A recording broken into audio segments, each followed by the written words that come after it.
What's up, everybody, man? Thank you guys for tuning in to another episode of Expert Mentors Live. I'm excited for today. We went out, so I'll give a little caveat. Our guest today is a honey badger, however, not part of the honey badger nation with us at EXP. And I met Jamie through Strategic Coach, Dan Sullivan's coaching program. We're going into our third year together, and so you make those connections inside of that coaching community, and we get to be vulnerable and share kind of what's working, what's not working, and running into a big constraint for myself. Was able to connect with Jamie and utilize her company, and connected us with just an incredible human being on her team to really come in that fractional integrator role. I knew important to really how important it is to have an operating system implemented into your business, and all of the real estate companies, and even when we had the NAEA. We had an operating system that we were operating under. For us at that time, we were disciples and students of Vern Harnish and Mastering the Rockefeller Habits, and it could be quite cumbersome, if you will, a little bit of a challenge. Vern, Mastering Rockefeller Habits, and then moving over to Scaling Up. Felt like we went, from high school to, graduate study, just everything and all the tools. And so when we transitioned over to EXP about 6 years ago now, we're looking for something that, for us was a little bit easier to digest. And our first exposure obviously was going through Traction, reading all of the introductory tools, and, realizing, what we were doing even back, 04, 05, 06 timeframe, we were really operating within that structure before we even got into Mastering the Rockefeller Habits. And, I think I was the integrator before Integrator, was kind of, formalized within the EOS space and within the Traction world. And so being able to spend time, get how important it is to get that implement. But our first introduction was the VTO, and we really liked it because it was easier to digest. There was a couple things on there that made visible the marketing piece we really loved, and then the issues list. So being able to work within and have that framework. But for me, kind of transitioning and really doing my own thing, I just knew something was missing, and I knew it was the operating system. So being able to connect with Jamie through Strategic Coach, working together, Kristen, and just really changed our trajectory, how we operate. Just really being able to get the framework and the track laid to be able to run on. And, since been able to connect with some true, some honey badgers here with Tina Call and Mark Z. And so I know you're a rock star doing some rock star things, but thank you for taking the time and jumping in. And I know going to add a ton of value to the Honey Badger Nation. Thanks, John. That was such a great intro. I love it. Taking notes. I'm like, oh my God, I can't wait to talk to you more about your experience and all that through everything. That's so great. Thank you for having me. And I love all of my teams that I'm working with, and that Kristen and that we're all working with within the EXP group. Everyone's just been phenomenal. Yeah, it's awesome. Give a little background, for everybody so they can get some context, your story, and kind of that introduction into, this EOS framework. Yeah, for sure. So I won't go all the way through and all the way back. I'll give kind of high level view. So I was full-time second in command in a company here locally in Phoenix. I'm in Phoenix. And we were hitting a ceiling. I had two brothers that were owners. It was depending on who came out and was yelling that moment was what you did. It was just dysfunctional overall. And we were lacking a lot of structure and processes and stuff. And so one of the owners, he handed me Traction and told me to figure it out. So I'm like, okay, well, what do I do now? So I Googled it. I went to EOS Worldwide and hired an implementer through them. and went through that process of really rolling out EOS through the company. And, as the integrator, as you know, John, like, you're the one that has to own the operating system and actually pull everything together and make it happen, right? Day to day, week to week. So that was my role. I was full-time in that seat for about 4 years. Can you explain what EOS is, just so everybody kind of Yeah. understands that terminology? So the book Traction, right? EOS is the operating system that Gino Wickman wrote about in the book Traction. And it's based on 6 foundational components that if you can dial these components in your business, that it's kind of like a background operating system, right? It's not software based. There are softwares, but it's not a software thing. So EOS is entrepreneurial operating system, like I said, and it makes sure that you have a clear vision, that it's shared by everyone. Like you said, when you were like, okay, it was me. I was in the visionary and the integrator seat. I had the vision, but then I was also the main doer of the stuff. Mhm. You needed to clarify your vision, get it down on paper, get it clear, and get it communicated to your team so that you guys could all pull in that same direction, right? Right. So EOS has got vision component. There's the people component next, which is making sure you have the right people in the right seats, doing the things that move you forward. There's a data component where you've got scorecards and measurables, making sure everyone's got some leading indicators of success. A way to solve issues, like you touched on earlier, that you really enjoyed that part of it. Most times people are solving surface level symptoms and not actually root issues to fix them. Mm. So if you commonly are thinking, I'm putting out fires, like if that is I'm a firefighter or I'm reactive, you're not solving issues correctly, right? That's kind of your main go-to there, solving issues. There's a process component that teaches you just to make sure that you have the right processes documented, that drive, the right things for the people to do. And then your traction component, which is everything that you need to do to accomplish your vision. It's having the right meetings, good agendas, all that kind of stuff. So, and having 90-day goals. So that's in a nutshell, my high level overview of EOS and what that is. Yeah, no, I think, thank you. And I know we're going to dive in, on all of those, or a few of them, go a little bit deeper, some, depending upon, where you're at, what's most important at the time. So for you, in that seat with these 2 dysfunctional brothers and really, kind of figuring it out and creating a way to get the work done, where did that kind of transition for you to kind of step out and like do your own thing? Yeah, so there were several things kind of going on where I had gone and heard at the EOS conference. I heard Gino Wickman speak the first year that he kind of launched his thought process around the EOS life. And the EOS life tenets are that you're doing what you love with the people you love, being compensated appropriately, making a significant difference with time for other passions. Hmm. So even if you just feel that for a moment, right, you can think, am I living that right now? Is my current environment, is where I'm at and what I'm doing, like ticking those boxes? And if not, then that can be some of your disconnect. A lot of times I think that's a big part of when people hate their job or don't want to go to work or, don't love what they're doing. That's another part of it, but it all comes together in that way. So I heard Gino speak about it and I just sat there and I just cried. I was like, I am not living my ideal life. Like, Hmm. in no way is this the right place for me anymore? I had been there for 8 years. It was kind of felt like time for me to move on.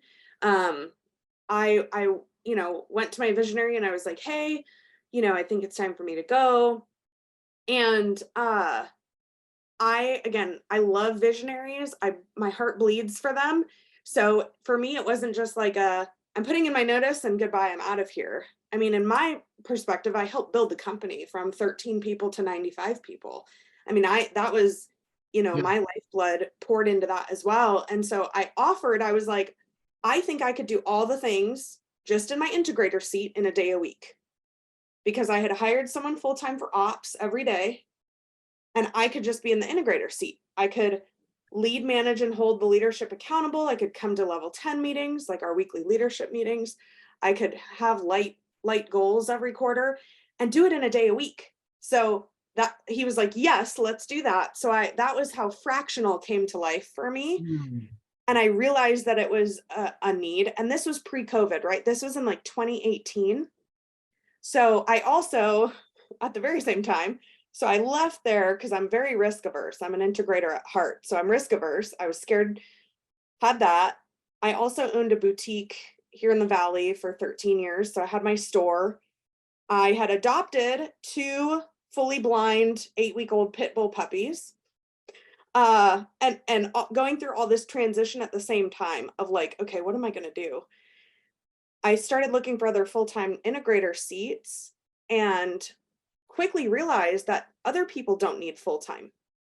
Like I could be an infusion of knowledge and experience and accountability, but I don't need to be literally sitting at a desk looking around all week like, okay, what I can do this stuff and get in and get out and like move the needle here. So that's kind of how it was born for me was through that. And like at the beginning, kind of going into COVID, I was all virtual already. So the world shut down and everyone else needed virtual. And I was like, I've been doing this. Yeah. I know Yeah. how to do it. I'm It's here. easy. Yeah. I'm here. No, I love there kind of what you were saying, and just kind of making me think through, when I was wearing that integrator hat. And maybe you can speak to a little bit more in depth what that role really, that function really is, and what like the roles and responsibilities, key metrics, like what is that really, that role and the intent and purpose of that role. But I was just kind of thinking through, it's like, okay, well, I wore the finance hat, I wore the operations hat, and I wore the integrator hat. So you're right. It's not a full-time, like it is a fractional piece. And either, outside or even internally having somebody that it's not going to be their full time. It's just a set amount. So could you unpack that function a little bit for everybody so they understand, what are all the components and really the intent of that position? Yeah, definitely. And it's so important to call out to what you just did about the fact that you were, as an entrepreneur and starting out, right, you're wearing all the hats. And then maybe you find somebody to do one of the hats and they start doing that thing, right? You start kind of amoebaing it out and growing it in that way. So integrator is like, other common terms would be like COO, second in command, right hand, interchangeable job title in that way. So you have typically, and I'm going to do like a visual accountability chart with my hands. That'll look weird. So visionary, typically like also the business owner, right? The King of the CEO, the hill, queen person. of the hill, whatever you want to call it. Exactly.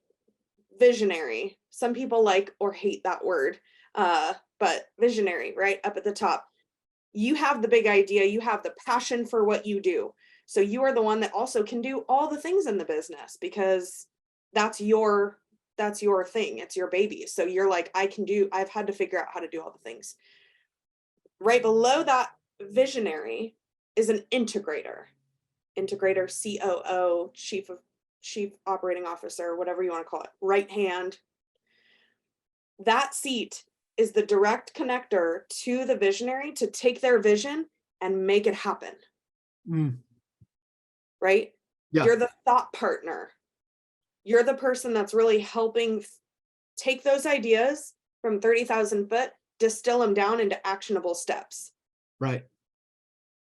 So like we all have that friend in the friend group that it's like, oh, hey, we're all going to go out to dinner. And you have the one person step up like, all right, we're going here, we're going there. This is what time, this is what we're going to eat. Here we go. Right.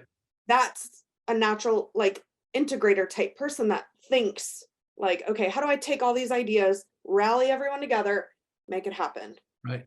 Digestible, actionable items to be able to, that we can, assign to execute on to making sure that happens. So what are some of those, those 3 to 7 kind of rule of thumb, functions, roles and responsibilities for that integrator? So they typically own the operating system or own the goals of the company, right? In EOS, we call it the VTO. You'll see things like, oh, we own the P&L, the profit and loss statement. What that means is that we're accountable for the results. Mm, So if we're giving goals, right, that to me is the number one accountability of the integrator, is to actionably put everything in place and make it happen, and say, yes, we achieved our goals. That's your number one. Number two is, and these are in no like order, but number two would be leading people. You have to love and want to lead people, or you are going to crash and burn. If you're an independent, like individual contributor, and you only want to worry about yourself and you hate working with other people or through other people, you're going to be miserable in the integrator seat. You've right. got to love and want to build and grow people, and depth of people and depth of leadership. There's a quote some amazing person said about like, you're not a leader until you've created a leader who's created a leader, Right. right? That's the telltale sign of great leadership, is how many leaders have they created. Yeah. Yeah. And like depth of like, I made a leader who also creates leaders. Like that's deep. So you have to love and want that. And that is a main accountability, because you have to harmoniously integrate the vision with culture, with people, with data, with all of the things to move everything forward. In terms of other accountabilities, being that thought partner to the visionary and holding them accountable, the accountability goes that way too. So if you've got visionary, integrator, typically your leadership team, integrators usually holding the visionary accountable and supporting Mm, them in that way as well, which is an interesting way that that flows up. Because visionaries, in terms of types of people, personality types, I don't know if you're familiar with the book Driven. Dr. Doug Brackman just came out, like he's getting really popular right now with that book he just came out with, Driven.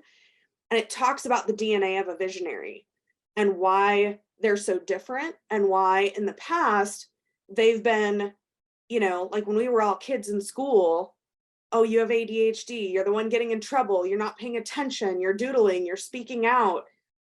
Grown up adults, these are the entrepreneurs yeah. that went out and weren't settling and weren't just, you were stuck in a class where amongst your peers they didn't understand you. And it was kind of seen as wrong for a while, right? Like you were like the trouble kids, like you were like the troublemakers. Uh but Doug's book is brilliant. Anyways, so helping the visionary to me is a huge part of it. It's a lot of what we do, is like helping visionaries understand how you are valuable in the company, how you can provide value every day, how to get you into your unique ability. We talk about that a lot in Strategic Coach, right? Your unique ability is kind of like your area of genius and where you love to play all the time. Mm, So when you've got a visionary who's stuck doing all the other crap, or like when you were a visionary and integrator, when you'd have to pivot into those integrator duties, it just pulls you, right? It just drains you. It's not energy giving, it's life sucking. And then you have to pivot back over to visionary, and you love that and you want that. Or some people avoid integrator stuff altogether, right. and that's stifling the growth. Or you're having high turnover because you're not relationally building with people on the team, because you're like, I don't have time for this shit. Like just Yeah. do your job and do the things. So anyways, that's kind of, to me, the high level things that are most important for an integrator is leadership, patience, guiding the visionary, guiding the leadership team, accomplishing the goals for the company. How do you, when we look at it from a measurable to tie to that function, to measure the success, is it tied back to, are we getting things done? Are we hitting our targets? Is that really the measurement for the integrator? Yeah, I would definitely say that's part of it. We're tracking scorecard measurables every week, progress of rocks, right? And status of getting our 90-day goals done, status of hitting the targets for the 1 year. I think that there's obviously feelings involved in things, and understanding of, culture and vibe overall for me is important. That if everyone is happy and thriving and in a good environment, then that to me is also the integrator's accountability of making sure everything's kind of like harmoniously coming together. They give the analogy of like, getting on the bus, like everybody is on the bus. Yeah. right? We're all on the bus going in the same direction. Well, in my mind, I'm like, it's not just get on the bus and we're going. It's everyone's on the bus. Everyone has the snacks they need. The bus is clean. We're gonna make the right pit stops. Like to me, it's more than it's all of those things too that create an appropriate environments for everyone to appropriately rise to their highest potential on the team. And that's a hard thing to be like, yep, check yes, because of numbers. You can do like employment like satisfaction surveys and crap like that, but you just talk to your people, you kind of know what's going on. If you have, you know, if you don't have bad turnover, then that's good. If you have people that you're grooming and growing that are going on to the next step because you've helped them grow so much, that to me is good turnover. Um, so yeah. Yeah, progressing on, right? Just Yeah. because, it's maybe not necessarily that they outgrow the organization. It's just that, typically it's the other way around, right? If your company's growing, you're typically outgrowing your people at Mhm. certain points along the way. However, they transition into where they want to go. It goes back to, that whole, because we only have so many dollars to put the best team on the field, and sometimes we grow to that next level and that compensation doesn't align to their skill set, so they don't feel that, or they're not having time for the other passions that they have. So I mean, I love that check that kind of checklist of things there to think about is for your ideal life in your business. Yeah. So James, when kind of talking to this and people that'll listen to this conversation, they're like, yeah, well, I'm just me and I've got an assistant, so this really doesn't apply to me. Who is this for and who is it not for? I love that question. And I think a lot of times people read traction and it scares them because all the analogies, all the stories in there are like big companies. Oh, we're doing 30 million in revenue. We've got a team of 30, blah, blah, blah. And then people are like, oh, this isn't for me. That's scary. You have to have, I'll say, the majority of the components of something like EOS. Like you've got to have a vision. You've got to know where you're going. You have to know who your right people are.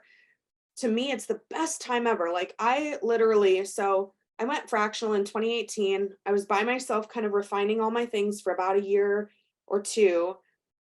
I launched Catalyst. We just turned 2.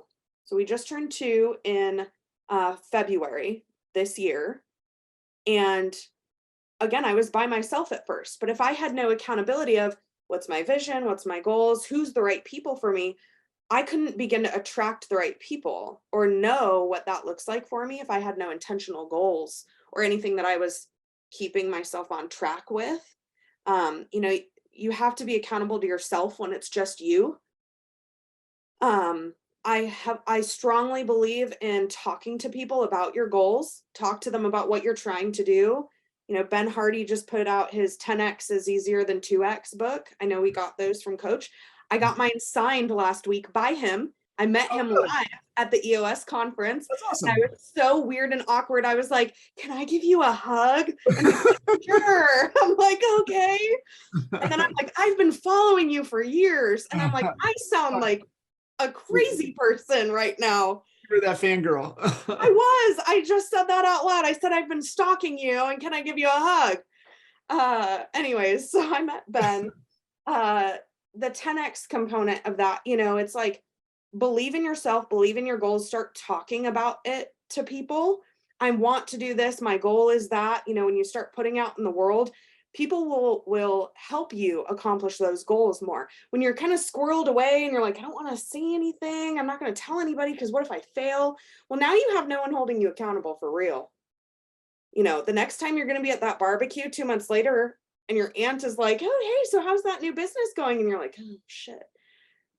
You can be like, oh, I'm doing this now with it and this is happening for me. And you're just multiplying the impact by talking to people about it. So starting somewhere, read the book if you're by yourself or have a small team, at least buy into the concepts.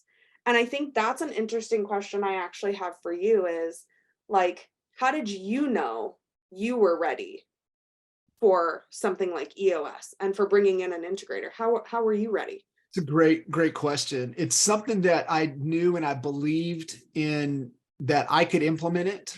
I know with 100% certainty that I could have implemented it. However, you have to look at the trade-off of time, and you look at, okay, I can make this investment for 3-4 months and have somebody else install it. Or I could spend a year and a half trying to half-ass install it.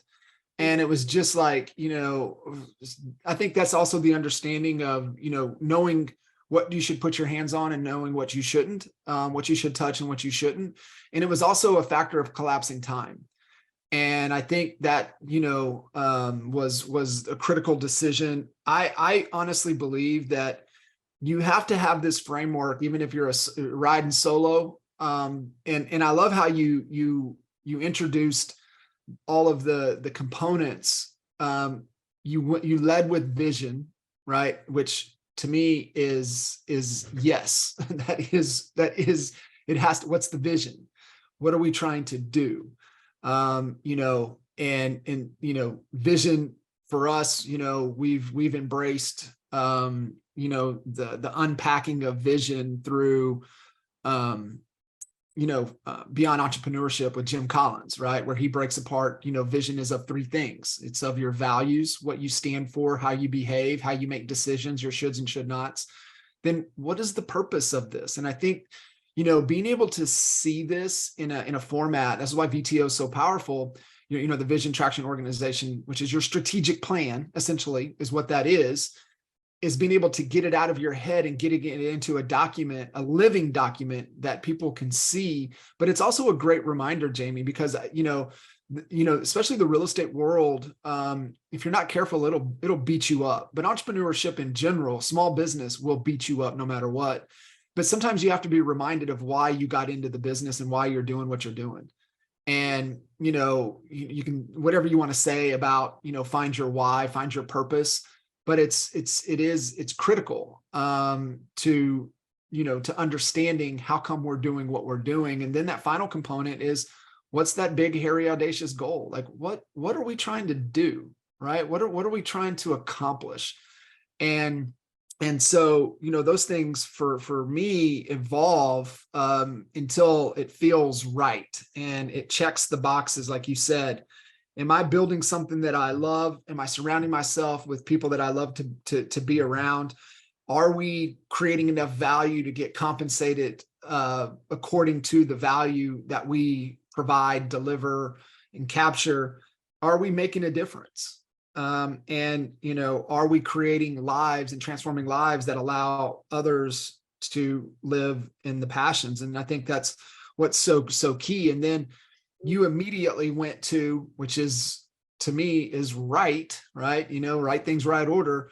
You go right to people. And, if you guys have studied or been students of Jim Collins, it's who,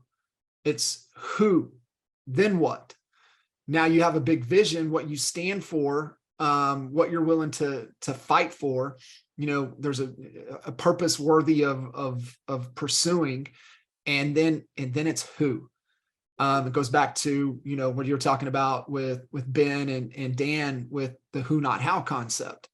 And, for me, I don't know if you know that story. That was me on a run, listening to who, not how, and signed up for, you talk about a great lead magnet for them. I mean, signed up for strategic, right after that. And so, but it is that concept. It's who, not how. And that's just,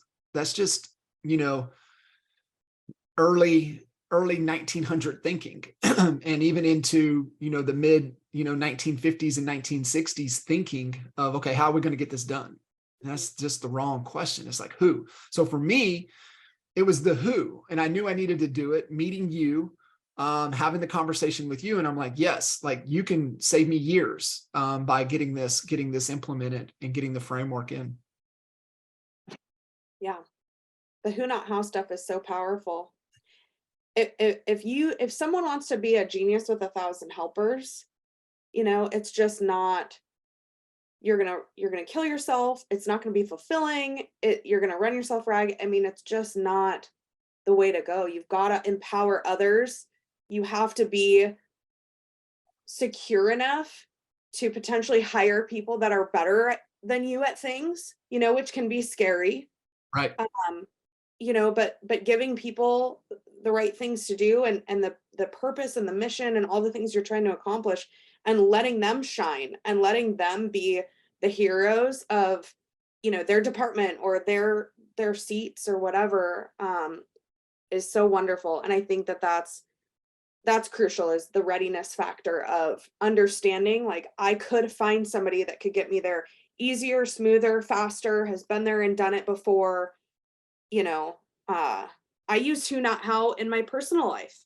Yeah. I mean, even when I was making a fraction of my salary I'm making now, years ago, one of the first things I thought of was like, and this was, maybe 8 or 9 years ago at this point, I was like, who could I put in my life that can give me my time back? Because time is like my most finite, my most, Yeah. So we're all fighting for. precious Right. thing. And if I could spend my time recharging my batteries on the weekends instead of cleaning my house. Now, am I capable of cleaning my house? Sure. I am more than capable of doing it. Do I love doing it? Does it give me energy? No. And this is a silly example, but relevant, that if I could pay someone Yeah. X dollars a month to clean my house, and Yes. I get recharge time that could really 3x that by Yeah. just me having time off, that's a no-brainer. Right. She's my who, right? That was my who, was like this woman who loves it. Now I'm also employing more people, right? And like the circle of influence that's being touched by all of the ways that I can provide and support other families and other people and other entrepreneurs and things like that. Like, you're ticking so many boxes in that EOS life that is so helpful and powerful with the who, not how concept. So it doesn't have to be just within your business. It can be in your personal life too. We have somebody that comes and cleans our cars. Yeah. I feel nicer and better when I'm meeting with clients or doing things when my car looks nice and I feel nice in my car, like that whole quote of like, when you look good, you feel good, you do good, all of that Yeah. stuff. I'm like, I want my car to be clean. I also grew up with a dad who owned a used car dealership for, the last 30 years. So in my head, it was like, you keep your car clean. Always. Your car clean. You don't date boys that lean up against your car with their jeans because they could scratch your car, and you keep your car clean. So Yeah. I'm like, we have somebody comes to the house because, again, I'm like, I don't have the time to go drive and sit and waste 2 hours every month getting my cars detailed. They come to my house. They could be here right now for all I know. They open the garage, they clean the cars, they leave. Yep. Who, not You how. I know, love it. yeah. And I think you have to get to that way to where it pisses you off that you're spending time doing those things that it's really not getting you a return on that time invested. Mhm. And you look at it as, just a fractional investment to return your time on something else that's either, like you said, going to recharge, right, to fill you up, or going to allow you to reallocate that time to, higher dollar producing activities that allows you to grow your business and move it in the direction that you're trying to grow it. Right. But it really starts with that. One of the concepts, and I'd love to, how you've incorporated this into what you do, and, kind of that concept from strategic, because as we're talking about people, is the self-managing organization, right? Like you said, the genius with 1,000 helpers, but it's more so of getting the right who that's better than you at that particular function. But how have you incorporated that within the EOS, the people framework, of self-managing? What does that mean? And how do you like articulate and convey that to your clients? Yeah, I love it. So that's our passion, right? Is to help entrepreneurs live their ideal lives and have self-managing companies. So self-managing company, and there's brilliant exercises through strategic coach. High level, the concept here is figure out your definition of a self-managing company. What does that mean to you? It means I'm not bothered with day-to-day questions. Our processes are documented. You know, my team is thriving and I'm not around. Whatever that looks like, you kind of unpack all of that and then you can back out of it. And it might be not doable for 3 years. So maybe some of that stuff goes on your 3-year plan. You have to communicate that stuff to your team. Mm. If you're a visionary and you're sitting here like, my goal is to sell this company in 5 years, or my goal in 3 years is to like take a month off every other month, and you're like squirreling that away and not telling anyone. And then your team is making decisions that you're pissed off about because they don't know that that's your goal. They don't know the plan. They can't support the plan. Right? God forbid. I mean, your team loves you. They wouldn't work for you, hopefully, if they didn't love you. They want to see you successful. They want their job security. They want the company to do well, you know? So it's not selfish to be the owner or be the visionary and set goals for yourself that are shared with the team, right? Right. So I think that's so important with self-managing company to understand, and then also share with your team that that's important to you. I want to get us to where things are easy and smooth and, you know, you guys can run things and all of that. You know, with scaling, you know, if we're talking to people that are listening or watching that have just you and one or you and two people and you're small, the way that you're strategically going to grow is based on like what we just said of the things that you don't like or want to do. Right. If you're like, oh, I hate and I'm terrible at XYZ, that should be one of the first seats that you hire for and fill. Because in most cases, if you did an exercise and you took your time times dollars that you know, could generate, you could probably pay a person to do those things, whether fractional, full-time, whatever, and get you elevated and out of that so that they love and own that. So that's how you're going to go about starting that self-managing company journey, is making sure you've got the right people in the right seats, doing the right things. You know, obviously like your revenue generators and stuff like that is an equation based on how many people you need to afford what level of administrative support in the types of businesses that we are. So yeah, I think it's different for everyone, and everyone's journey is different. And I think that a lot of people get stuck because they hear or see these people speak or talk and like their goal is to sell their company. Well, not Right. everyone wants to sell their company, and that's okay. No. There's not a set journey for everyone. It's all about you and what you want. You know, we work with 3rd generation family owned businesses. I mean, do that, Yeah. or sell your business and start another one, or you just Yeah. have to share, like you said, with vision. You have to share with the team what it is, because they can't make the right decisions if they don't know where you're headed and what you want. Yeah, I love that. And I think, you know, that's a great question. And I think that comes back down to the vision. What does that mean to you? Right. Here's kind of a framework to think about it, but what does that mean to you? Because everybody's is different. And, you know, everybody, it's a creative world. So you get to design this business however you want to design it. Now, are there principles that we have to, you know, operate by? Yes. However, you can structure it, design it, make it however you want it. And I think it might have been the last session that we had before coming into this new year. And I can't remember, he's from Boston. He's from the Massachusetts area. You would know if I could, I'd probably look at my notes. I've got it written down, but we were talking about multipliers. We were talking about people and multiplying people. And that goes back to what we said at the beginning, right? You know, great leadership is defined not by, you know, what you accomplish, but more so defined by how many great leaders you create. And those leaders create additional leaders. You know, I like, you know, looking at great coaches, like in the NFL, how many great coaches have they created? And then how many great coaches have they created, right? Like that lineage and that leadership. And that's to me, that's what I like paying attention to.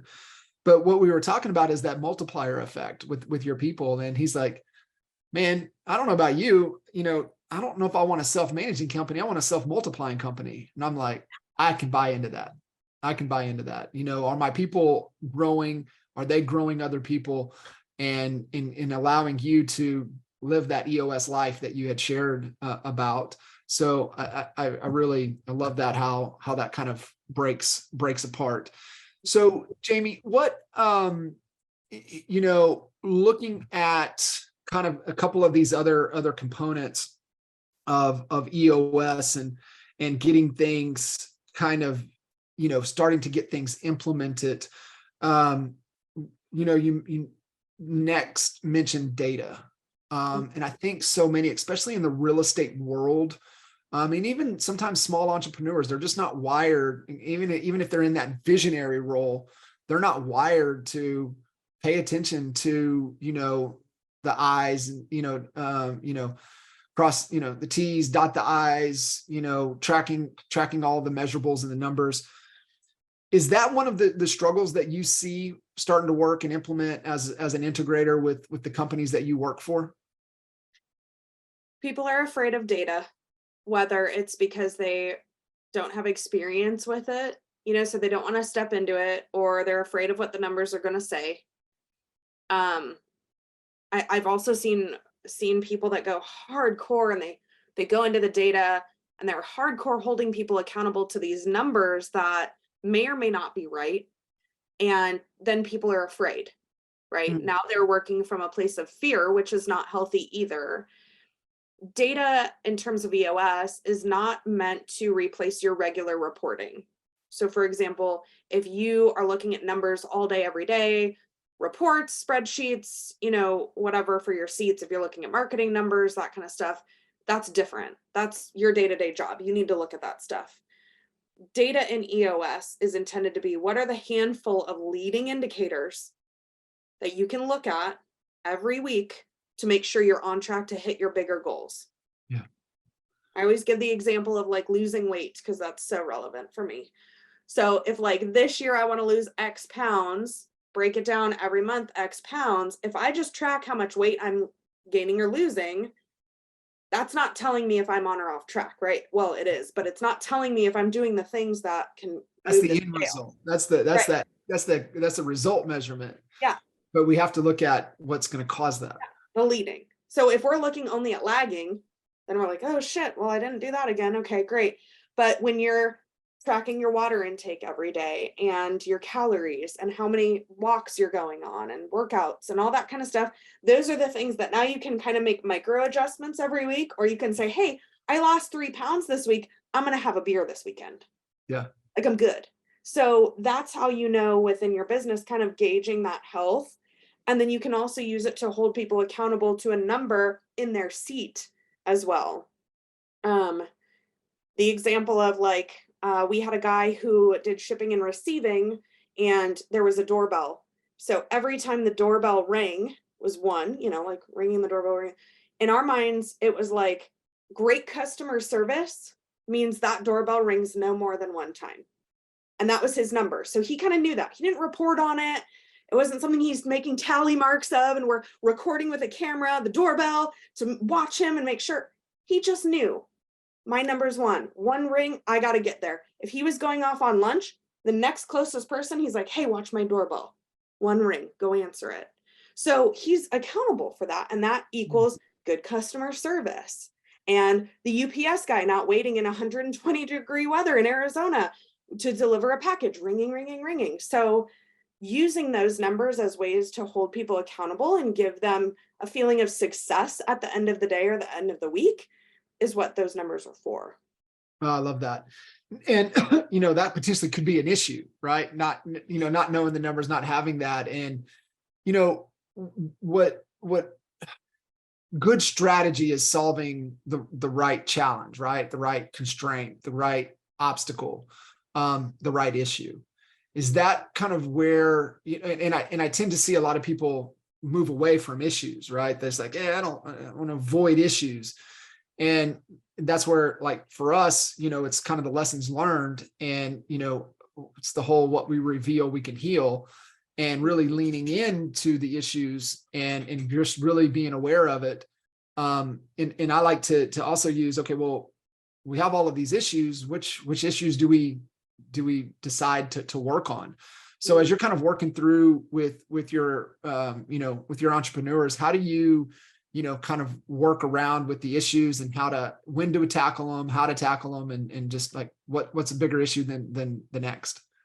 Yeah, I think it's good to learn how to prioritize appropriately, especially when you have a whole leadership team sitting in the room that may have different priorities at the moment.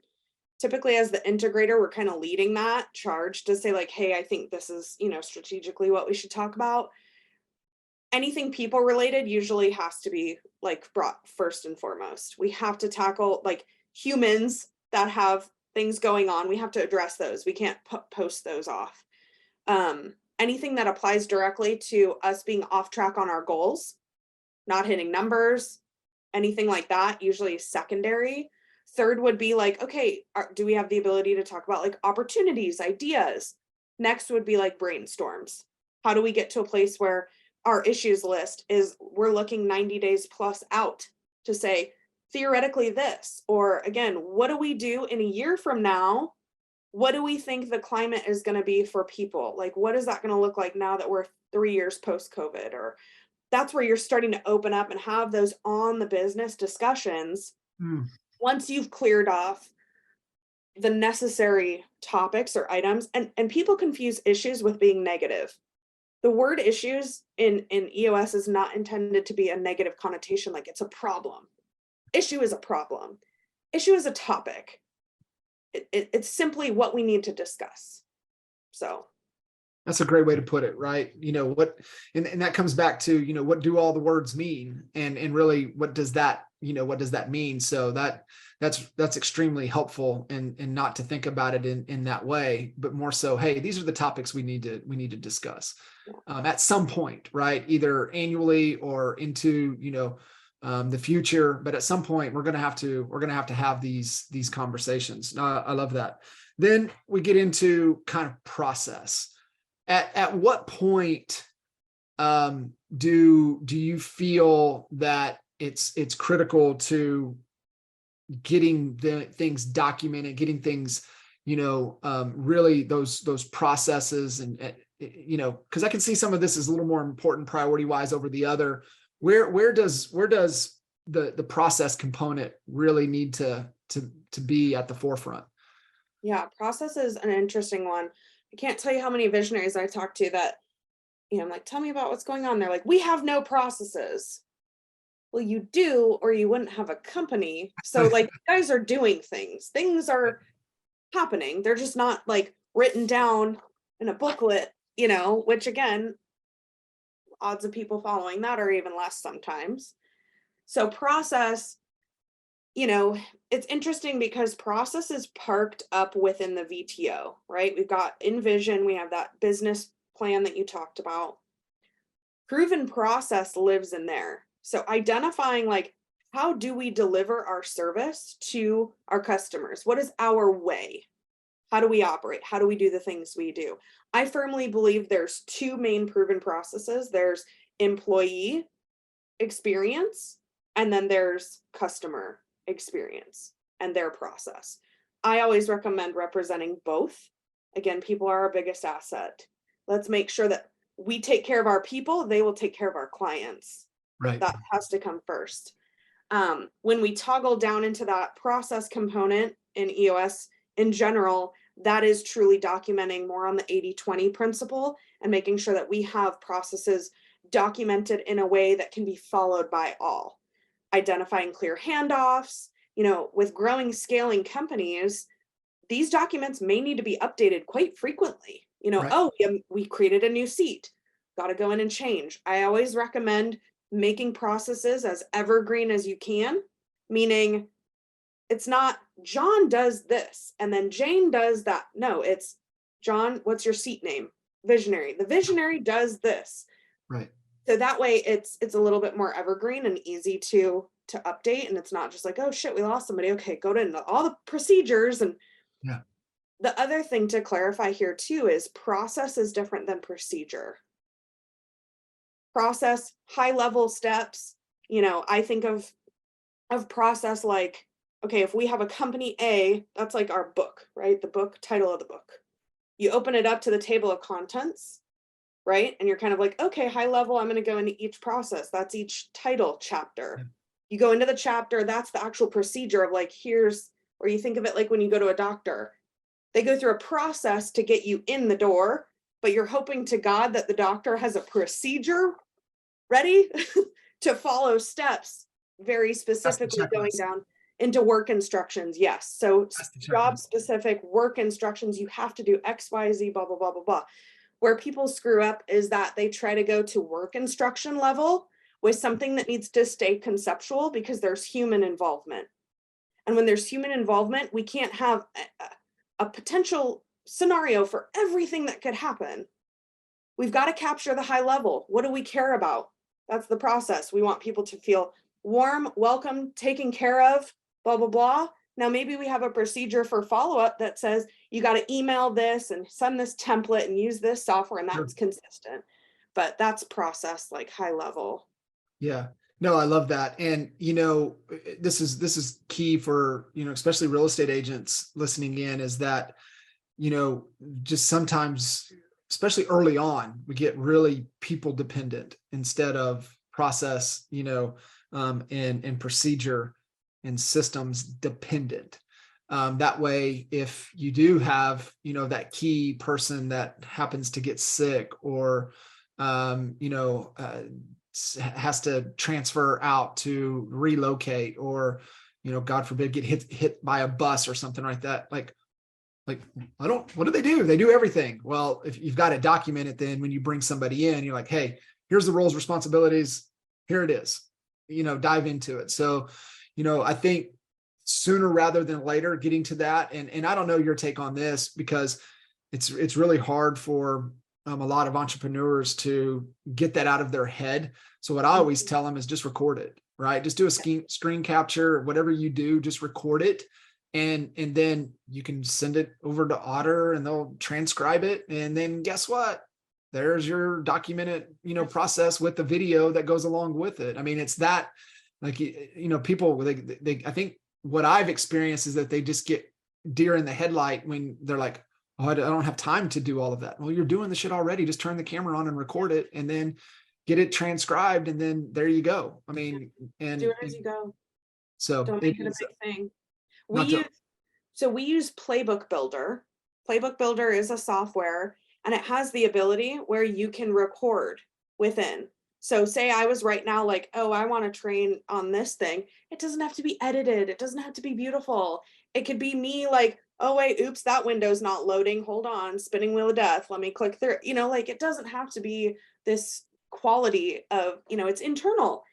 And when you're doing videos, like you said, commonly you're talking through your thought process too. You're not robotic. You're not like, and click here and click here. You're like, I'm clicking here because this, and then sometimes it doesn't work right. So just click again. You're getting kind of like the tips and tricks as you go too, which is so helpful for that institutional knowledge. That's cool.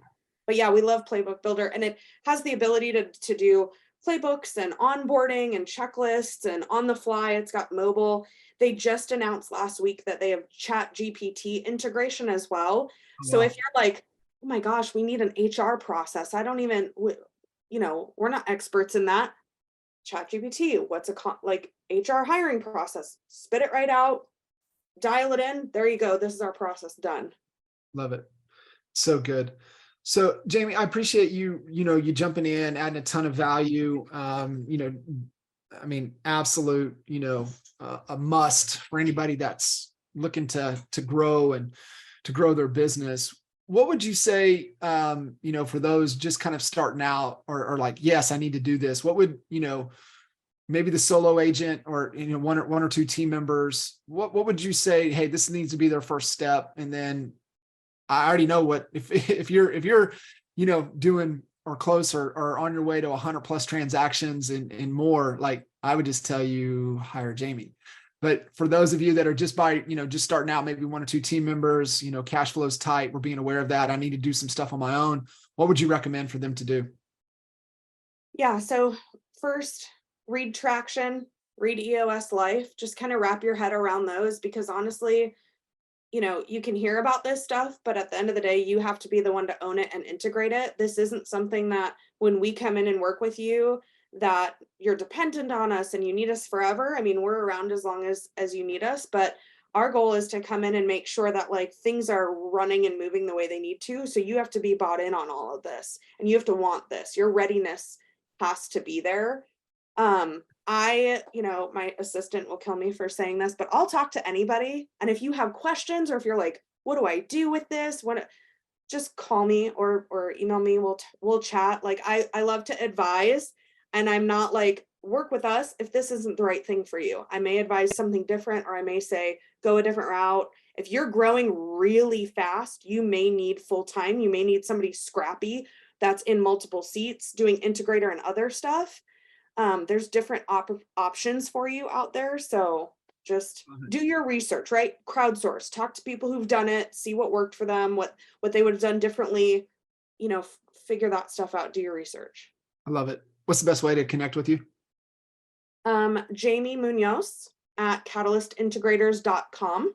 You could also fill out whatever we've got on our website. There's a ton of stuff on there and downloads and different things there as well. So feel free to reach out, email me, and I'll get you scheduled and we can chat, whatever you need.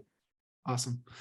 Thank you so much. Been fantastic as I knew it would be. So I appreciate you making the time, jumping in here and adding a ton of value to the Honey Badger Nation. That's one of our core values, is provide value. Provide value. I'm good. I'm like, living the values. Got it. Thank you, John, for having me. I appreciate it. Got it. Thanks. See you guys.